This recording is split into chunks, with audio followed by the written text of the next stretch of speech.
Hi hello everyone. ಆತ್ಮೀಯ ವಿದ್ಯಾರ್ಥಿಗಳೇ, ಈ ದಿನ ಟ್ರಿಗ್ನೋಮೆಟ್ರಿ ಕ್ಲಾಸನ್ನ ಕಂಟಿನ್ಯೂ ಮಾಡ್ತಾ ಇದ್ದೀನಿ. ಕಳೆದ 2 ವಿಡಿಯೋಗಳಲ್ಲಿ ನಾವು ಟ್ರಿಗ್ನೋಮೆಟ್ರಿ ಐಡೆಂಟಿಟಿ ಅಂದರೆ ತ್ರಿಕೋನಮಿತಿ ನಿತ್ಯ ಸಮೀಕರಣ ಅಂತ ಇತ್ತು. ಅದರಲ್ಲಿ 2 ಲೆಕ್ಕನ ಕಲ್ತ್ಕೊಂಡಿದ್ವಿ. ಈಗ ನೆಕ್ಸ್ಟ್ ಇದು 3ನೇ ಲೆಕ್ಕ ಮುಂದುವರಿಸ್ತಾ ಇದ್ದೀನಿ. ಹೌದಾ? ಈ ಕಡೆ ಗಮನ ಕೊಡೋಣ. ಓಕೆ, ಇಲ್ಲಿ ನೋಡಿ, ನಮಗೆ ಕೊಟ್ಟಿರೋದು 1 + cos A / 1 - cos A ಅಂತ ಇದೆ. ಇಲ್ಲಿ 1 + cos A, ಇದಕ್ಕೆ ನಾವು ಲೆಕ್ಕನ ಬಿಡಿಸೋದಕ್ಕಿಂತ ಮುಂಚೆ ಒಂದು ಸಣ್ಣ ಇನ್ಫಾರ್ಮೇಷನ್ ತಗೊಳ್ಳೋಣ. ಬಲಭಾಗದಲ್ಲಿ ಬರೀತಾ ಇದ್ದೀನಿ, ಅದು ನೋಡ್ಕೊಳ್ಳಿ ಏನು ಬರುತ್ತೆ ಅಂತ.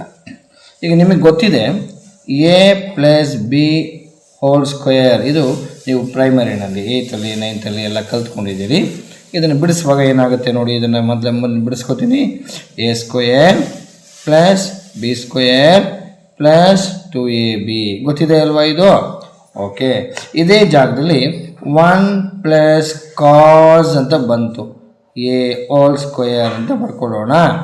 ಈಗ ಇದೇನು ಹೇಳುತ್ತೆ ನೋಡಿ, ಈಗಿದು A ಜಾಗದಲ್ಲಿ 1 ಇದೆಯಾ, ಆಗ 1² ಪ್ಲಸ್ B ಜಾಗದಾಗೆ cos ಇದೆಯಾ, cos² A ಪ್ಲಸ್ 2AB ಅಂದರೆ 2 1 cos A ನೋಡಿ, 2AB ಆಯಿತು.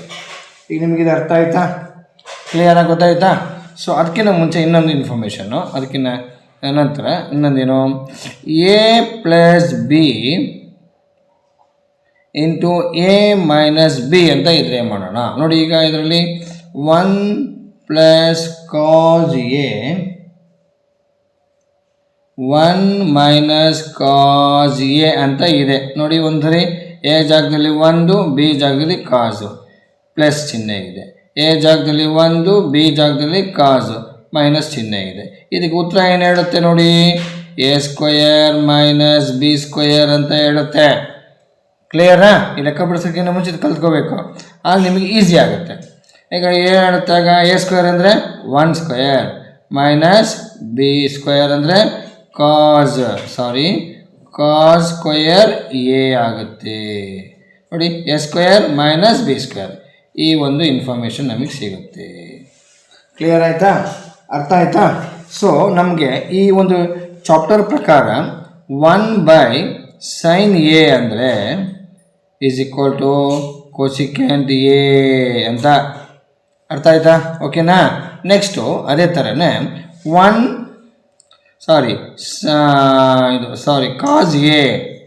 cos A/sin A ಅಂತ ಅಂದರೆ ಏನು ಬರುತ್ತೆ, cot A ಬರುತ್ತೆ.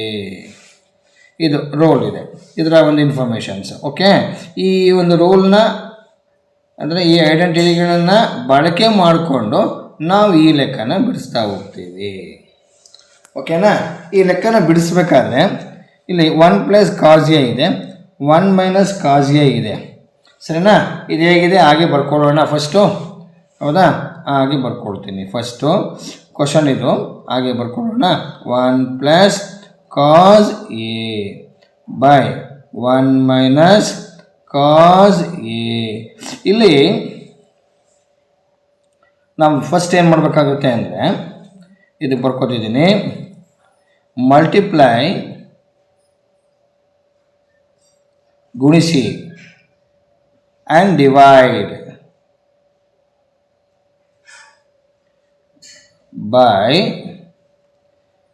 1 + cos A ಅಂತ ಹೇಳಿ ಬರ್ಕೊತೀನಿ. ಅಂದರೆ ಈ 1 + cos A ಇಂದ 1 + cos A ಮತ್ತು 1 - cos Aನ ಮೊದಲು ಗುಣಿಸಿ ನಂತರ ಭಾಗಿಸಬೇಕು. ಆಗ ಇದರ ವ್ಯಾಲ್ಯೂ ಮೇಲೆ ಯಾವುದೇ ಬದಲಾವಣೆ, ನೋ ಚೇಂಜ್, ವ್ಯಾಲ್ಯೂಸ್ ಏನೂ ಚೇಂಜ್ ಆಗಲ್ಲ. ಅದು ಹೇಗೆ ಅಂತ ನಾವು ಚೆಕ್ ಮಾಡೋಣ. ನೋಡಿ, ಈಗ ಚೆಕ್ ಮಾಡ್ತೇನೆ. 1 + cos A ಹಾಗೆ ಬರೀರಿ. ಹೌದಾ? 1 - cos Aನ ಹಾಗೆ ಬರೀರಿ. ಓಕೆನಾ? ಇಂಟು ಮಾಡಿ ನೋಡಿ, ಮಲ್ಟಿಪ್ಲೈ ಅಂತ ಹೇಳಿದೆ, ಗುಣಿಸಿ. ಕನ್ನಡದಲ್ಲಾದರೆ ನೀವು ಗುಣಿಸಿ ಮತ್ತು ಭಾಗಿಸಿ 1 ಪ್ಲಸ್ ಕಾಸ್ ಎ ಇಂದ, ಸರಿನಾ? ಓಕೆ, ಆಗ ಇದನ್ನು 1 plus cos A divided by 1 plus cos A ನೋಡಿ, ಒಂದು ಸಲ ಗುಣಿಸಿದ್ದೀನಿ ಮತ್ತು ಭಾಗಿಸಿದ್ದೀನಿ. ಓಕೆನಾ? ಕ್ಲಿಯರಾಗಿ ಗೊತ್ತಾಯ್ತಾ? ಈಗ ನೋಡಿ, ಇದು ಎ ಪ್ಲಸ್ ಬಿ ಅಂದರೆ 1 plus cos A plus B ಅಂತ ಮಾಡ್ಕೊಳ್ಳೋಣ, into 1 plus cos A plus B ಅಂತ ಮಾಡ್ಕೊಳ್ಳೋಣ. ಆಗ A plus B into A plus B whole square ಆಗುತ್ತೆ. ಓಕೆನಾ? ಬರ್ದೀನಿ ನೋಡಿ ಬಲಗಡೆ. ಆಗ ನಾವು ಇದನ್ನು 1 plus cos A whole square ಬರಿಬೋದಾ? ಅರ್ಥ ಆಯ್ತಾ? ಕ್ಲಿಯರಾ?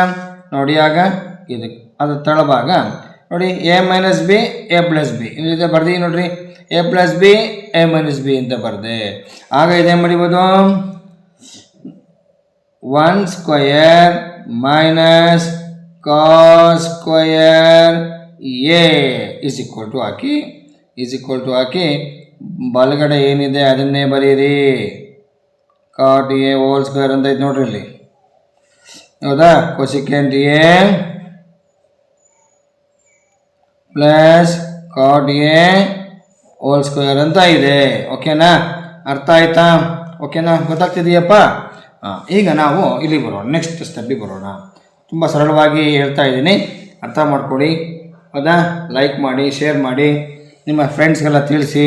ಎಕ್ಸಾಮ್ ಹತ್ರ ಇರೋದ್ರಿಂದ ಇದು ತುಂಬ ಇಂಪಾರ್ಟೆಂಟ್ ಪ್ರಾಬ್ಲಮ್ಸ್ಗಳು, ಕಲ್ತ್ಕೊಡಿ.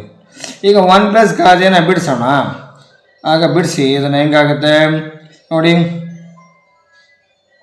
ಯಾವ ಥರ ಬಿಡಿಸ್ತೀರಾ?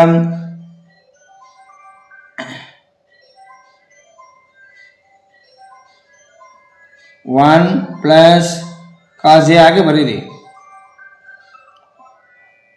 ಹೋಲ್ ಸ್ಕ್ವೇರ್ ಆಯಿತು.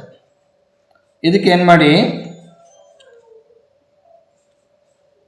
1 ಸ್ಕ್ವೇರ್ ಮೈನಸ್ ಕಾಸ್ ಸ್ಕ್ವೇರ್ ಇತ್ತು ತಾನೆ ನೋಡಿ, ಇದಕ್ಕೆ ಒಂದು ಸೂತ್ರ ಬರೀತದೆ, sine square A plus cos square A equals 1 ಅಂತ ಬರ್ಕೊಂಡಿದ್ದೀನಿ.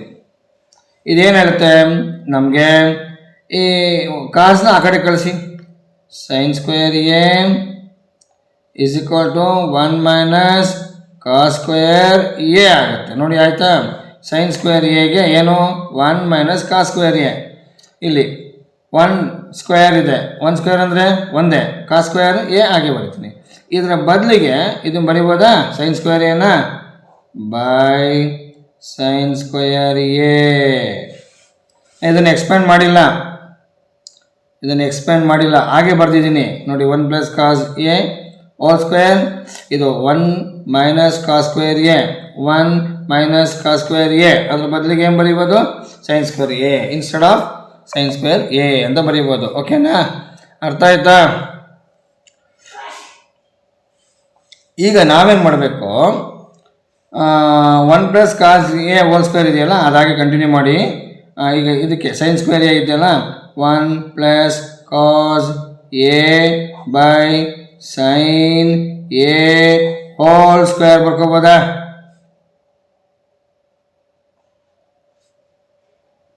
ಇದಾಗೆ ಬರ್ಕೊಳ್ಳಿ ಬಲಗಡೆ ದಿನ. ಆಗ ನೋಡಿ, 1 plus cos A whole square, ಸೈನ್ಗೂ ಸ್ಕ್ವೇರ್ ಇದೆ, ಹೋಲ್ ಸ್ಕ್ವೇರ್ ಅಂದ್ರೆ ಅರ್ಥ ಏನು ಗೊತ್ತಾ? ಎ ಸ್ಕ್ವೇರ್ ಬಲಗಡೆ ಬರ್ದೀವಿ ನೋಡ್ರಿ, ಈ ಕಡೆ A square by B square ಅಂತ ಇರುತ್ತಲ್ವಾ, ಅದನ್ನು A by B whole square ಅಂತ ಬರ್ಕೋಬೋದಾ? ಅರ್ಥ ಆಗಿದೆ ಅಂತ ಅನ್ಕೋತಾ ಇದ್ದೀನಿ. ಓಕೆನಾ? ಆಗ ನಾವು 1 plus cos A whole square sine ಸ್ಕ್ವೇರ್ನ ಈಗ 1 ಬೈ ಉತ್ತರ ಬಂದಿರುತ್ತೆ, ಪ್ರಶ್ನೆ ಬರೀಬೇಕು, plus cos A by sine A ಬರ್ಕೊಂಡೆ. ಒಟ್ಟಿಗೆ ಸೇರಿಸಿ ಹೋಲ್ ಸ್ಕ್ವೇರ್ ಹಾಕ್ಕೊತೀನಿ. ಈ ಕಡೆ cosecant A plus cot A whole square, cosecant A plus cot A whole square. ಬಲಗಡೆ ಅದನ್ನು ಹಾಗೆ ಕಂಟಿನ್ಯೂ ಮಾಡ್ಕೊಳ್ಳಿ. ಓಕೆನಾ? ಕ್ಲಿಯರ್ ಆಗಿ ಗೊತ್ತಾಯ್ತಾ? ಐಡಿಯಾ ಬಂದಿದೆಯಾ ನಿಮಗೀಗ? ಓಕೆ, ನೋಡ್ರಿ, ಈಗ 1 ಪ್ಲಸ್ ಸೈನ್ ಅಂದರೆ ಬರ್ದಿದೆ ನೋಡ್ರಿ ಇಲ್ಲಿ. 1 ಪ್ಲಸ್ ಸೈನ್ಗೆ ಏನು ಬರೀಬೋದು? Cosecant A plus cos by sine ಅಂತ ಏನು ಬರೀಬೋದು? Cot A. ಒಟ್ಟಿಗೆ ಏನಿದೆ? ಸ್ಕ್ವೇರ್ ಈಕ್ವಲ್ಸ್ ನೋಡಿ, cosecant A plus cot A whole square ಆಯಿತು. ಕ್ಲಿಯರಾ? ನೋಡಿ, L H S is equal to R H S ಬಂತು. ಏನಾದ್ರು ಡೌಟ್ ಇದೆಯಾ? ಅರ್ಥ ಆಗಿದೆ ಅಂತ ಅನ್ಕೋತಾ ಇದ್ದೀನಿ. ಸರಳವಾಗಿ ಬಿಡಿಸಿದ್ದೀನಿ. ಬಲಗಡೆನೂ ಕೂಡ ಆ ಲೆಕ್ಕದ ವಿವರಣೆಯನ್ನು ಕೊಟ್ಟಿದ್ದೀನಿ. ಕ್ಲಿಯರಾ? ಓಕೆ, ಲೈಕ್ ಮಾಡಿ, ಶೇರ್ ಮಾಡಿ.